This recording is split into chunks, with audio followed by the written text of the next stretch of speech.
Did you put your kid in jiu-jitsu and you're taking him to class, you're looking around and wondering why your kid, why he or she isn't doing what they're supposed to be doing? Well, I'm here to tell you, maybe, just maybe, it might be you, it might be us as parents. What we do sometimes can hinder the growth in their jiu-jitsu journey.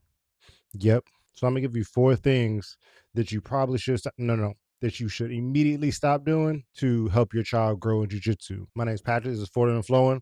Here we go. So four things you should definitely 100,000% stop doing with your kid in jujitsu. And this is probably the most important because as parents, we're the end all be all of our kid in any sport. Like we probably hadn't played a lick of basketball in our life, but I tell you one thing, we gonna be giving some advice to our kids. So number one thing you should stop doing when your kid is in jiu-jitsu is yelling instructions at them from the sideline. Unless you train, unless you're above a blue belt, I don't want to say above a blue belt because I'm a blue belt myself, but unless you train and you have an idea of what the heck is going on, let the coaches deal with it. Shut up, because they're going to be looking at you for direction instead of looking at their coach. I had my black belt tell me that, and I had to shut up. So first thing, stop yelling at your kids from the sideline and give them instructions like get up, get out, don't put your arm out there, because please believe they are trying to get up and not put their arm out there. So when you say it, they're like, oh, daddy, I'm already trying to do it. Or now they're in a competition, they look for instruction. They looking at you like, what do I do next, daddy? And your coach is looking at you like, can you shut up?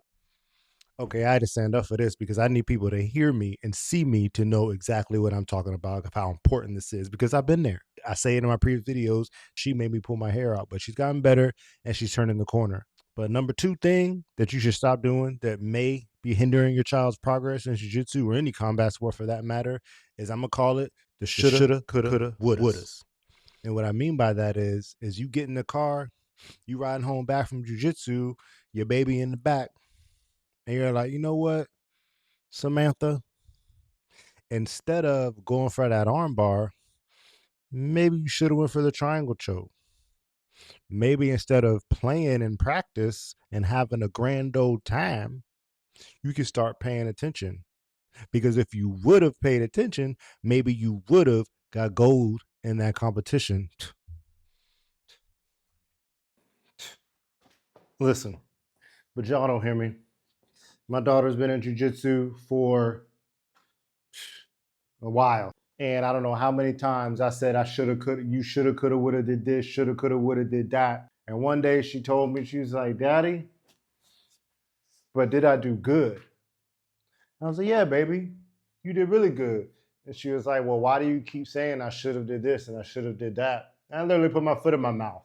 I didn't verbalize that to my daughter, but then I knew as long as she's having fun, as long as she's trying her best, and as long as she's trying to win, who am I to say you should have did this, you could have did that, you would have did that, especially after a competition. Shouldn't have did that. So take it from me as a parent who has put their kid in jiu-jitsu and is going through the trials and the tribulations. Leave the shoulda, coulda, wouldas at home. Period. Another thing that I stopped doing that you shouldn't stop doing to hinder your child's progress in jiu-jitsu is I thought that it would be better to stop pointing out the small wins in my daughter's jiu-jitsu class. For example, I stopped pointing out, yes, you won at tug of war. Yes, you won at the takedown game. Good job. You won today. Or whatever the case may be. I stopped making it a point to point out those small wins. And my daughter started asking me if she did good today. She won. So she's noticing what I'm seeing and what I'm not doing. So you want to keep on complimenting those small wins. Even the smallest win, go ahead and compliment it because they be listening. Okay, so last thing that I stopped doing to stop hindering my child's progress in jiu-jitsu. Damn. I fixed my face when my daughter and I go to jiu-jitsu, I'll give her a thumbs up. And she'll give me a thumbs up and we'll do them together. Like boom, boom, boom, boom, boom, bam, pow. Thumbs up together. But this time I was so mad. Steam was coming out of my nose. Oh no, my ears. Steam was coming out of my ears and my nose. And my baby looked at me and gave me and I looked at her with the most stone face ever. And the look she gave me was like, ugh, uh-oh, daddy's mad. And I felt so bad. And after that, she shut down. She shut down the whole class. Didn't want to do anything. Crying, running around, anything that she could possibly do to not do jiu-jitsu that day, she did it. So take it from me, fix your face. So I know you're thinking, Patrick, this is a lot.